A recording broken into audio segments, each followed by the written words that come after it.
Hello and welcome back to Bicycle Legs and part 2 of anniversary albums for October of 2023.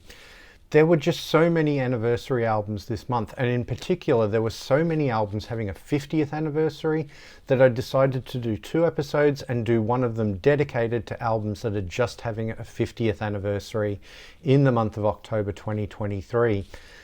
I've got 8 of them in total. So this is only going to be 50th anniversaries. If you want to see my other anniversary albums, there's a separate video for those. I'll leave a link in the description. Please come and give those a watch.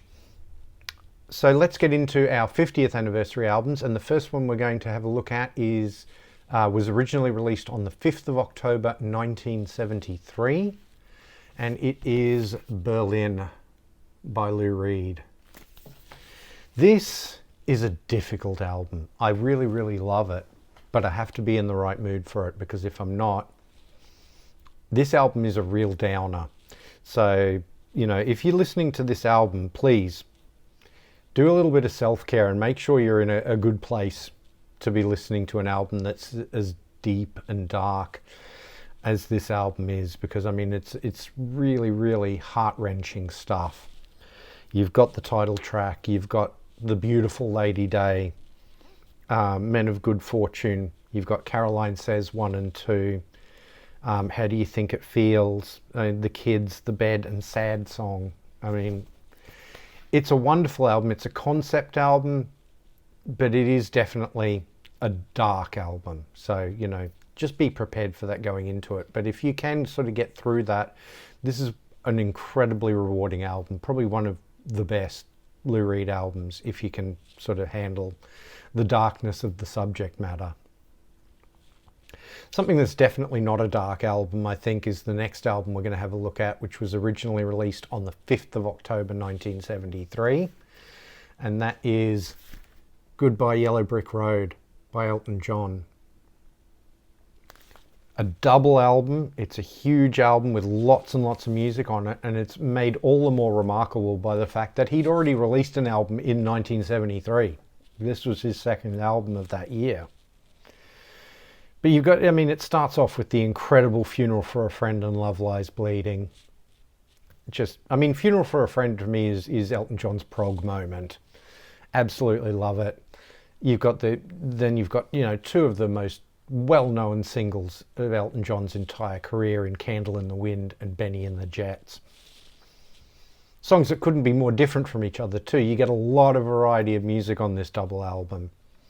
Side 2 starts off with the title track, which again, another dead set Elton John classic.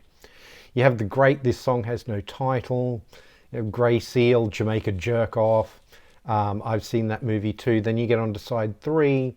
You've got things like The Ballad of Danny Bailey, which I absolutely love, with Dirty Little Girl. All the Girls Love Alice is another really great sort of deep track on this album. And then into side 4, you've got Your Sister Can't Twist, But She Can Rock and Roll. You've got the, again, dead set Elton John classic in Saturday Night's All Right for Fighting. You've got Roy Rogers. You've got Social Disease, which is another sort of hidden, deep, in the catalogue kind of Elton John song that I think is really good, and then it closes out with Harmony. A lot of music on this album, but a lot of really good Elton John music. It's one of his very best albums. Absolutely wonderful. The next album we're going to have a look at was also released on the 5th of October 1973, so the exact same day as Goodbye Yellow Brick Road and Berlin. So you've got these 3 albums all coming out on the same day. What a great day for music. And that is These Foolish Things by Brian Ferry, his debut solo album.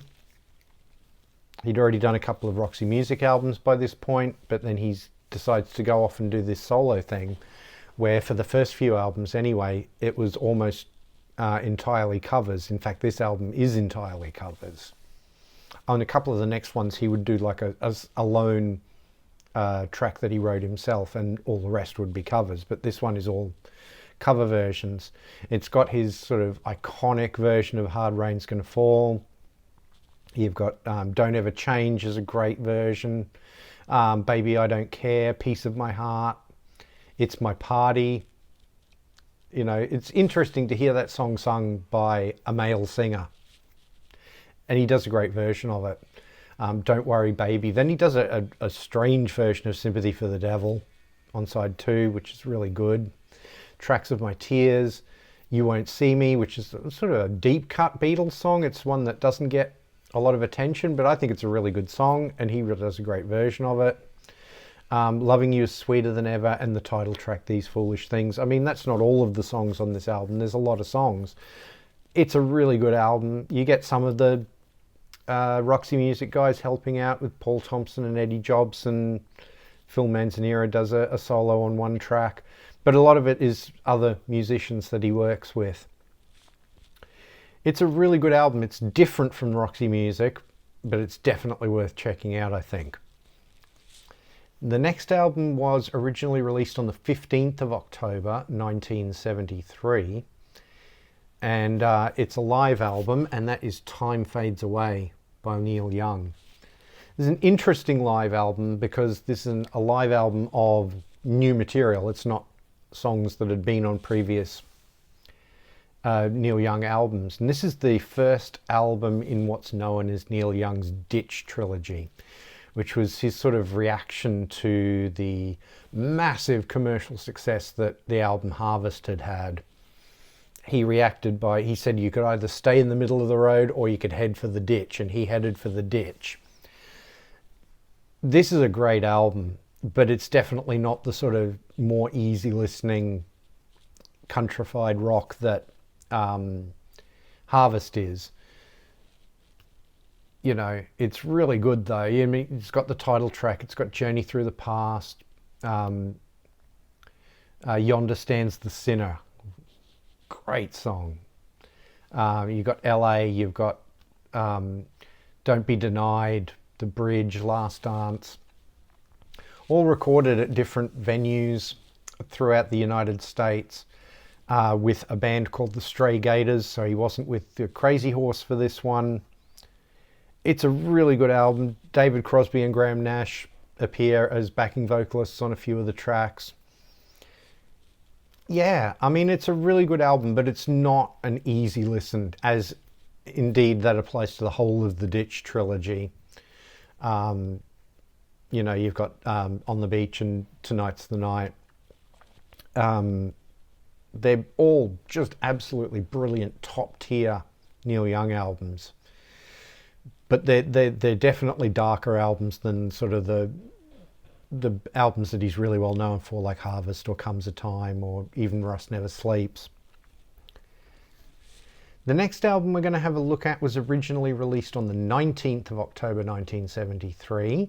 It's an album of cover versions like Brian Ferry's These Foolish Things was, and that is Pinups by David Bowie.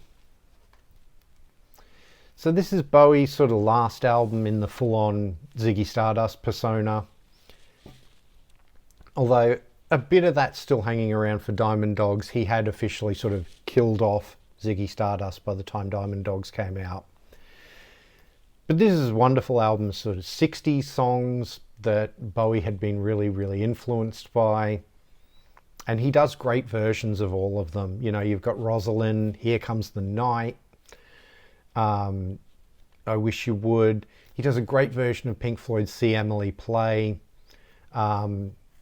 Everything's All Right, I Can't Explain. He does a couple of Who covers on here because he does also Where Have All the Good Times Gone.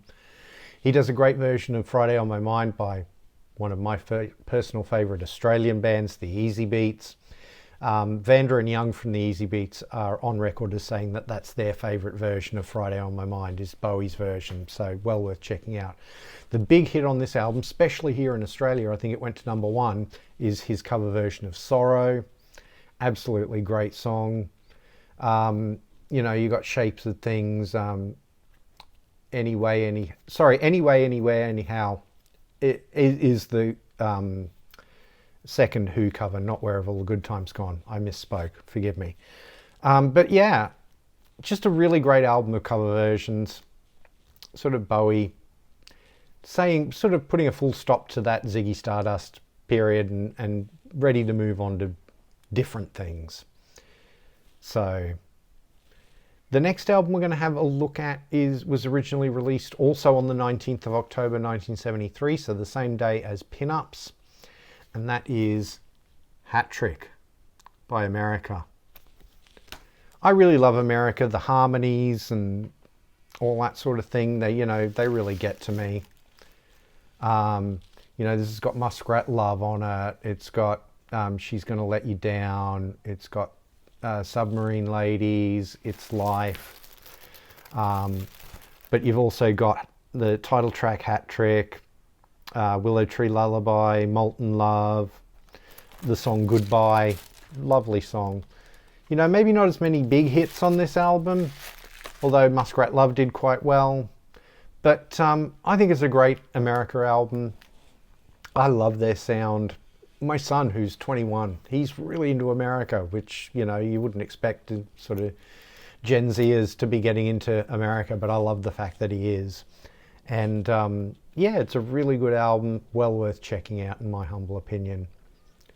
The next album we're going to have a look at is a Stone Cold classic, another double album, originally released on the 26th of October 1973. One of their concept albums, Quadrophenia by The Who. Interestingly, this is, I think, the only Who album until sort of the most recent ones. Certainly the only sort of Who album from that classic era of The Who where every song is written by Pete Townshend. There's no John Entwistle songs or Keith Moon songs on here at all. It's all Pete Townshend songs. You've got I Am the Sea, you've got The Real Me, which I really, really love. Quadrophenia, Cut My Hair, The Punk and the Godfather. That's another great song on here. I'm One, The Dirty Jobs, It's in My Head, I've Had Enough. I mean, and that's just the first disc. And then you've got, on side two, you've got, disc two. You've got 515, you've got Sea and Sand, Bellboy, Dr. Jimmy, The Rock, and of course Love Reign O'er Me. Just a wonderful, wonderful album from beginning to end. I haven't done a Who ranking yet. It's a daunting sort of task. This one's definitely going to be top 3, top 5, without a doubt. Absolutely peak The Who for me, this album. And then the last album we're going to have a look at today was originally released on the 29th of October 1973, and that is Mind Games by John Lennon. And, you know, this album gets a bit overlooked, I think. It's sort of recorded right at the beginning of John Lennon's Lost Weekend. I think there's some really gorgeous songs on this album. I mean, you've got the title track Mind Games, which was a hit for him. You've got Tight As. You've got Isuma-san, I'm Sorry. Bring On the Lucy, Free to People. Love that song. Great song. Then on side two, you've got things like I Know, Intuition, Out of the Blue, The Wonderful Meat City. It's I definitely have to do a John Lennon ranking soon. I've done sort of my top 10 Paul McCartney albums, but I don't know where this one would come, but it's an album I really, really like. It's not my favourite John Lennon album, definitely not, but I think there's some really worthy music on this album. So yeah, again, if you're not sort of familiar with it, definitely do give it a listen and check it out. So there you have it, part 2 of anniversary albums for October 2023. These were all 50th anniversary albums. Please let me know in the comments which of these albums you like, maybe which ones you're not so keen on. If you have any other 50th anniversary albums particularly, please leave those in the comments, because I love it when you guys bring up albums that I may not have even thought of. It makes me go out and listen to those albums again. So if you've got any other anniversaries other than 50th anniversaries, please go and give my other anniversary album show for October 2023 a watch and leave your comments there for any other anniversaries. Would love to see those as well. Please do like, share and subscribe. It really does help the channel out. If you're new to the channel, please go and have a look at some of my other videos. Everything's playlisted, so if you want to see any of my other anniversary album shows, there's a playlist for those. If you want to see some of my studio albums ranked shows, there's a playlist for those. Or my Bicycle Legs Discovers Rush series, there's a playlist for that. If you want to see my appearances on other people's channels, I also have a playlist for those as well. If you want to follow me on social media, I'm at bicyclelegs on Instagram and Twitter. And I now have a dedicated Bicycle Legs Facebook page. Please come and give those all a follow and join in the conversation. I'd really, really love to have you there. Thank you very much for watching, and I'll see you in the next one.